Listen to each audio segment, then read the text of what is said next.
Hello everyone and welcome back to another vlog. Hope you are doing absolutely fine. And भाई लोग 2 से 3 दिन पहले कम्युनिटी पे एक पोस्ट डाला था regarding my Ola S1 Pro के अगर आप लोगों को कोई भी डाउट्स है S1 Pro के लिए, ओला S1 Pro से रिगार्डिंग, तो आप उसके कमेंट्स में पूछ सकते हो। तो बहुत सारे कमेंट्स आए उसमें। कमेंट सेक्शन में से मैं 10 क्वेश्चंस निकाला हूँ, आप लोग को मैं बताता हूँ क्या क्या है। 10 जो मेन क्वेश्चन था जो बहुत सारे लोगों का वही डाउट था, तो वो 10 क्वेश्चंस निकाला हूँ एंड उसको मैं अपना नोट्स बना के रखा हूँ। एक एक करके बताता हूँ। हाउ टू बाय है फर्स्ट, कैसे कैसे पेमेंट हुआ, कितना टाइम लगा डिलीवरी में, registration process, home delivery, total range. और एक जन पूछे थे सेरामिक कोटिंग वारंटी वॉइड करता है क्या, वो है, बैटरी का क्या वारंटी है, फिर बाकी जो है मैं सब आपको एक एक करके बताता हूँ। सो वीडियो को स्टार्ट करते हैं फटाफट।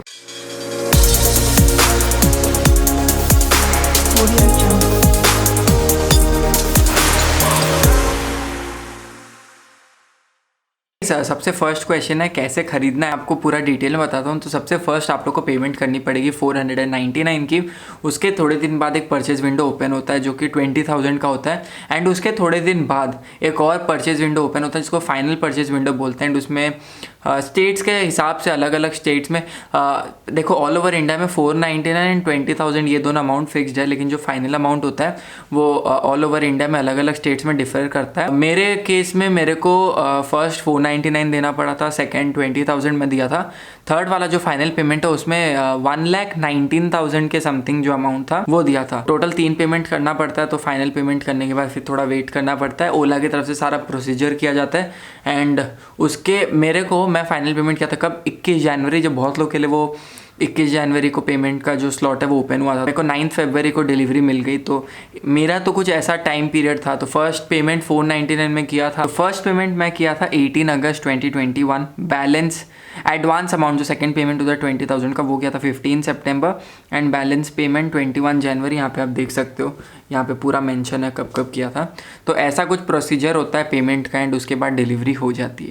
जाते हैं क्वेश्चन नंबर 2 पे। सबसे ज़्यादा पूछा गया क्वेश्चन है ये, डिलीवरी के लिए कितना टाइम लगता है। भाई लोग फाइनल पेमेंट, बहुत लोग तो है कि 499 पेमेंट किया या 20,000 का पेमेंट किया उसके बाद पेमेंट नहीं किया एंड पूछते हैं मेरा डिलीवरी कब होगा। सो भाई लोग डिलीवरी फुल पेमेंट के बाद ही कितना दिन में होगी वो भी स्टेट से स्टेट पे डिफ़र करता है। तो इन मेरे केस में मैं आपको बता सकता हूँ कि मेरे को यहाँ से आप 9 डेज़ 20 डेज़ के बीच में डिलीवर हो गया था। फाइनल पेमेंट से 21 डेज़ के बीच में मेरे को डिलीवर हो गया था। इसमें बहुत सारे फैक्टर्स होते हैं कि आपका आधार का एड्रेस एंड अभी आपका करंट एड्रेस, वो सब अगर आपका सारा डॉक्यूमेंट्स ओके है ना तो प्रोसीजर बहुत फास्ट हो जाता है। इन मेरे केस में सारे डॉक्यूमेंट्स मेरे ओके थे तो फटाफट से काम हुआ एंड मेरे को 20 दिन के अंदर अंदर फाइनल पेमेंट से 20 दिन के अंदर अंदर डिलीवरी मिल गई। बहुत लोग को उससे पहले ही मिलता है, बहुत लोग को उसके बाद भी मिलता है, 20-25 दिन 30 दिन भी हो जाते हैं। मेरे केस में तो मेरे को 20 दिन के अंदर ही मिल गई, वो बहुत अच्छा था।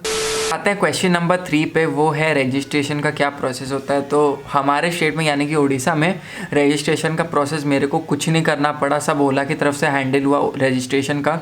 तो मेरे को संडे को OTP आया था दोपहर के 12 बजे कि आपके पास एक वाहन से OTP, मेरे को कॉल आया पहले ओला का, यहाँ से लोकल कॉल ही आया था। बोले वो मेरे को कि आपके पास वाहन से OTP गया है मोबाइल नंबर वेरिफिकेशन का, वो मेरे को OTP शेयर कर दो। मैं OTP शेयर कर दिया। मंडे को सेकेंड हाफ शाम को 6-7 बजे मेरे पास एक मैसेज आ गया कि new number has been generated. मेरा जो स्कूटी का भी जो रजिस्ट्रेशन नंबर है वो जनरेट हो चुका था।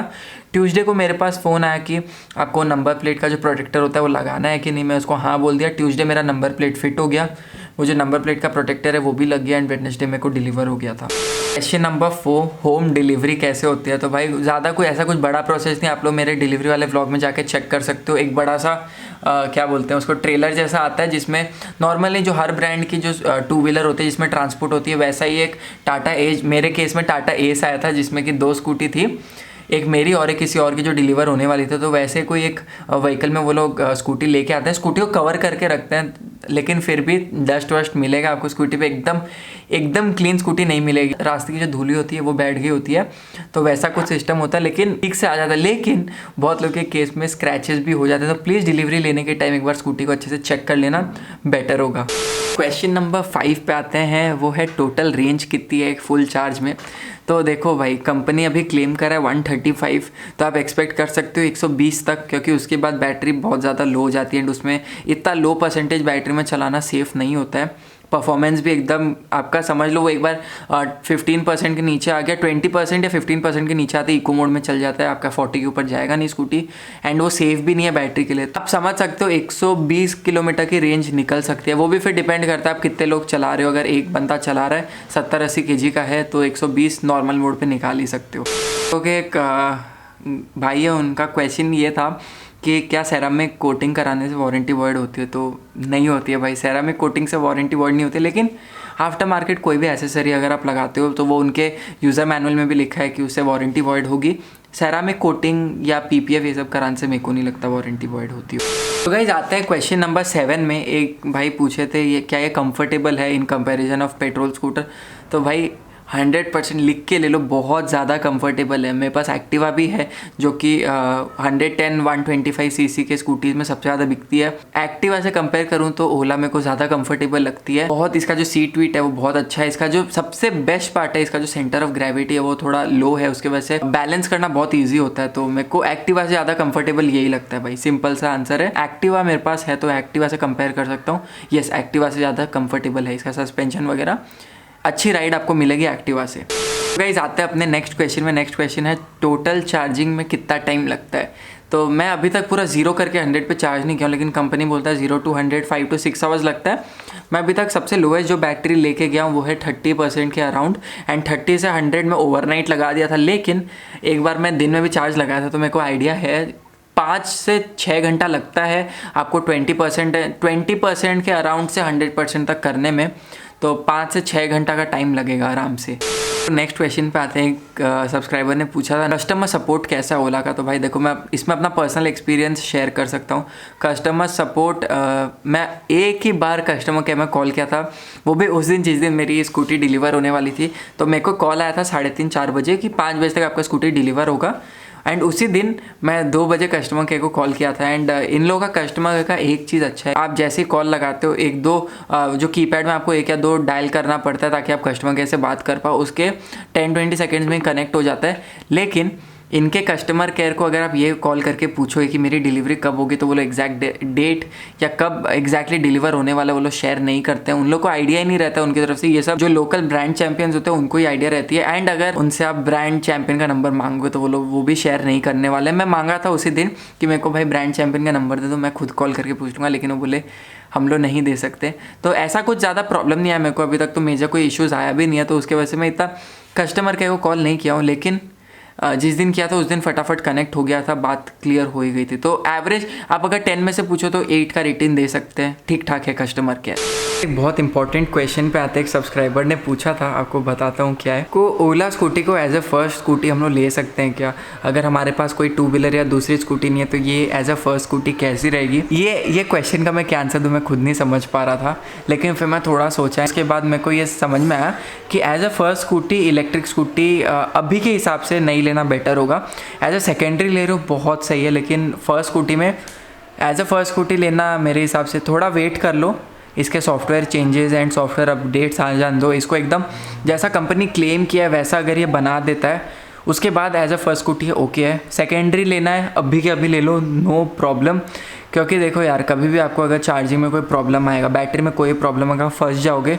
पेट्रोल स्कूटी में यूजुअली ये सब कुछ नहीं होता, बहुत रेयर प्रॉब्लम देखने को मिलती है। मेरी एक्टिवा है वो 5 years and प्लस है, अभी तक बहुत कम प्रॉब्लम आया है। इलेक्ट्रिक स्कूटी का क्या है, ये अभी अभी नई मार्केट में आई है। As a secondary vehicle very good, बहुत ज़्यादा पावर है, बहुत एंजॉय करोगे, बहुत फन व्हीकल है। प्राइमरी व्हीकल के लिए नहीं लेना बेटर होगा, बाकी आपके ऊपर, अगर मन है तो ले सकते हो, मैं मना नहीं कर सकता, लेकिन एज अ एडवाइस पेट्रोल एक रखो, एक इलेक्ट्रिक रखो, ज़्यादा बेटर होगा। अपने लास्ट क्वेश्चन पे आते हैं, ऑन रोड प्राइस कितना पड़ा? तो मैं आपको क्लियरली बता सकता हूँ, क्लियरली मेरे पास पूरा डिटेल है ऑन रोड प्राइस कितना पड़ा।